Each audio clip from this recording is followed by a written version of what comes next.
shit. More than one upload in a week. I don't know how to act. What's up, everybody? Guy Ray Rona here, otherwise known as super smoke damaged Iron Maiden flag from my dad. Hey, welcome to another Chainsaw Man video. Today we're gonna be talking about episode 11, which just dropped today. It's currently, oh god, fuck, what time is it? 9:10 p.m. Tuesday, you know, the 20th. Had a bit of a long day, but I got home, watched an episode, and I got some thoughts to share. Wow, that was, I should have a rainbow flag instead of the Iron Maiden flag back here because of how woo that was. Don't worry, it's fine.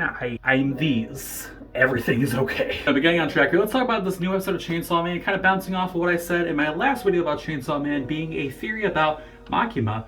I also mentioned in that video I was going to do a I finally watched video. I ditched that idea because of a lot of things coming up, you know, video-wise, life-wise. Life's kind of a shit post right now. So I sat there and thought, okay, what should I focus on? What should I like actually try to do content-wise? And while that did seem like a very fun thing to do, you know, talk about series up until now, I think I'm just going to wait till the end of season 1 for that. But today we are again talking about episode 11. I'm going to stop repeating that statement and actually talk about it. First things first, we got to meet the future devil today. So he was a super fun character. I immediately liked his vibes. I like the idea that every devil sort of has different personalities outside of the fact of like, I'm angry because I kill things. Like, it's good to see a lot of genuine characterization from devil to devil. It's also good to finally see that this is the guy doing the funky little dance in the opening. Get a load of this guy. Hopefully I can find a screenshot of this guy, because get a load of this guy. He is just having the time of his life, or I'm staring at nothing.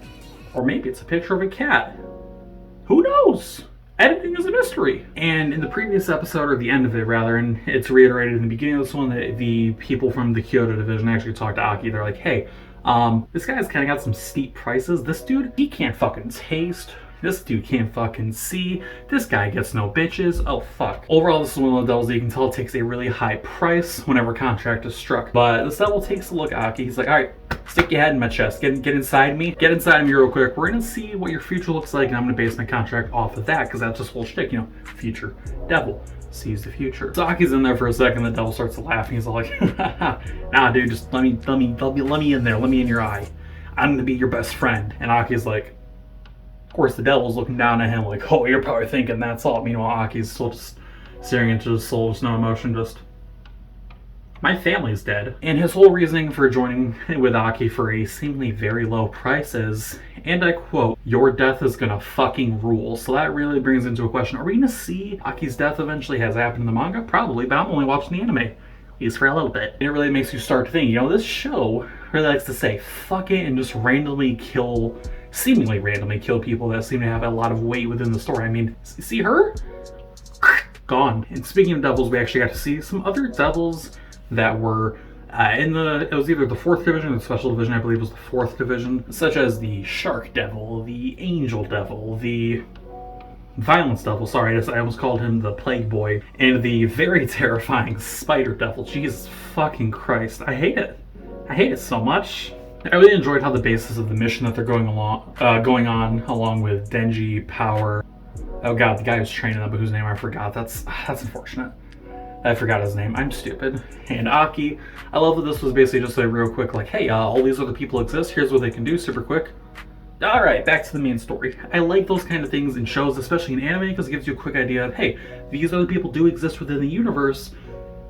We may not focus on them all the time, but, you know, here's a glimpse into other characters. Kind of like, this is a bit of a big kind of reach here, but it's kind of similar to what happened with the Chunin exams in the Naruto manga and anime, where it was all of a sudden, yeah, you know, these little guys you've seen like maybe in the background, here's some fucking insert stuff about them real quick. Of course, it's a lot more condensed here. It's not over the course of an arc yet, possibly yet, for these characters and these devils, or fiends, whatever they're called. I believe they're just fiends, but overall I like those quick introductions to those characters. I also liked the little interaction we got to see with Makima and the Don or Captain or Patriarch of whatever family she was talking to. She was basically saying, hey, I just want some information, some names here, and you're gonna give that to me. And at the first, the guy's like, yeah, no problem, I can replace them. Everything's fine. You want a piece of pizza? And then she's like, okay, cool. Now I need the names of all the other family people who have contracts with that devil. He's like, whoa, slow your roll there. Not gonna happen. So you see Makima sort of serious, super serious, and she does something that, you know, it's not terrifying as in I sat there and went, ah, fuck, but it's terrifying within the context of the story and kind of showing what she's capable of. Now, I noted in that theory video, which, by the way, if you haven't seen that theory video, check it out. Really proud of it. It's doing insanely well for no fucking reason. 200 plus views. I'm not used to that. As she seems to be lacking a lot of like human emotion or even empathy or anything like that. And we really got to look into just how far she'll seemingly go just to get something done with the fact that she has just a fucking bag full of eyes. Eyeballs in a bag. You go to a Halloween party, you see the bowl full of candy. That's not candy. That's real human body parts. And the Yakuza guy there, he's like, whoa. And the guys behind her are like, hey, this isn't a great time. Maybe we should possibly fucking kill her. Then you see some blood start to go down a nose. You start thinking to yourself, holy shit, they're about to get turned into... you know those big packaging bubble wrap things aren't really bubble wrap, they're just kind of like the cylindrical plastic packs of air. They're about to turn into that where they pop. But we don't actually see the deaths or the injuries or whatever happens to them, because later on in the episode we just see her walking out of the building. Why is she walking out that building? What does that have to do? Why are we seeing specifically that? Well, that's because the whole main goal of the mission here, the whole main goal thing, is we're going after Katana Man and Snake Woman? Is that her name? I think they said her name at a certain point, but I forgot her name because brain's dumb, brain's fucky. You know what I mean? But yeah, all the newer people such as the Angel Devil, Shark Devil, all that, they're down in the lower levels taking out some lower tier enemies, some zombies, some fodder if you will. Which, quick moment here, Katana Man, or whatever his actual thing is, I think he's just Katana Man, is actually maybe the devil or whatever. The naming conventions kind of get lost on me and kind of confuse me, but it's whatever. I'm just stupid. But he actually notes, yeah, this army of zombies we have downstairs is a pretty hefty weapon thanks to Grandpa. Now, I might have missed this detail, or I might not be remembering correctly. He might have shown up in the first couple episodes, but if you actually go back to the first couple episodes, the Grandpa that I'm pretty sure he's referring to is the person who was initially giving Denji and Pochita these jobs, who, obviously turned on Denji and then all that fun stuff happened. It's kind of a fun little callback that might not actually be a callback. It might just be he actually did show up at some certain point. I'm just not realizing it. They didn't really bring it up back towards the big fight that happened, I think, a couple episodes ago now. So that was a neat little callback, but like I said, they're primarily going after those two, but also pretty much anybody in leagues with them. Special Division 4 and overall just the private division sector, they're going after these two people specifically because they are connected to the Gun Devil. And also because they just, slaughtered a good amount of people. And the reason I was talking about Makima there before I went severely off track, sorry about that, is because the whole nosebleed thing that the people were doing while Makima was meeting up with the Yakuza people starts to happen to the people in the hotel, except they get the nosebleed and they completely fall over. They collapse, they faint, maybe they're dead, who knows. Brain hemorrhage? Possibly. And that not only happens to a lot of the grunts there, but it also happens to, I'm just going to call her Snake Woman. She gets a little bit of blood there, but she's like, kind of brushes it off. Interesting to know, I wonder if that's because Makima's power there can only really affect normal humans or people without contracts, or I wonder what the whole specifics of that are. I'm very curious about that.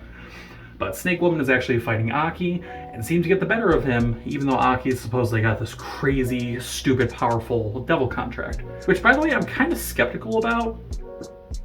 I fucking love RX, dude.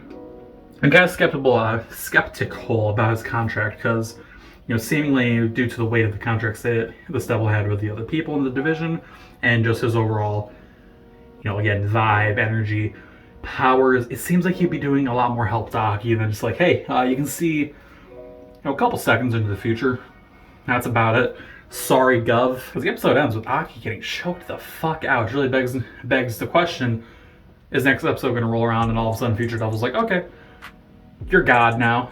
Or are we going to see that this devil was more so just supposed to be a big, oh, what if moment? I'm curious to see how that develops into the next episode. But what I think the biggest thing I'm looking forward to in the next episode is another face-off between Katana Man versus Denji, and probably Power. Power's probably going to be involved here. She's essentially been playing second main character in terms of the core trio of people of Aki, Denji, and Power. But realistically, the character that continues to interest me the most here, and the character that I continue to look forward to in these episodes, especially back when I was watching it all the way to get up to date, and now especially waiting a week for a new episode, is Makima, because I have no idea what's going to happen with her next. She's full of surprises. She constantly seems a step ahead. She was talking with the person who was training Denji and Power, And he tried to call her out, basically say, you knew what was going to happen. And she's like, no, not at all. And of course the guy is just like, you liar. So it just keeps giving me these vibes. I feel like something big is gonna happen with Makima at some point. It's gonna be one of those moments where it's like, no, I loved you as a character. Don't do this to me. Don't fucking do this to me. Which just leads into one of the many more reasons, some of the many reasons why I just continue to look forward to her, especially in new episodes. But yeah, those are my very conjumbled, very convoluted, possibly not even off the track, just completely forgetting a track is there and going into the water thoughts on the new episode of Chainsaw Man. Let me know what you guys think down in the comment section below. Again, I'm only watching the anime right now. No manga for me, at least until this season is done. Because if the season finishes and it's like, see you in 2026 or something like that, I'm just gonna fucking catch up on the manga. I don't got that patience. I will say, in terms of animation, I didn't really notice anything that was like super crazy or super like, whoa, holy shit. But we also didn't really get any crazy fight moments. We did have some, one-sided fodder beatdowns with the extra devils down in the basement area, but nothing too crazy. So hopefully next episode comes around, we get some more of that beautiful, combat animation. I'm looking forward to the new episode next week. And to finish off the video here, I hope you're having a good day. I hope you're staying hydrated, and I hope I see you next time. Adios, you fucks. God, that was fucking cringy. Do I animate videos like that? I really fucking do. Goddamn.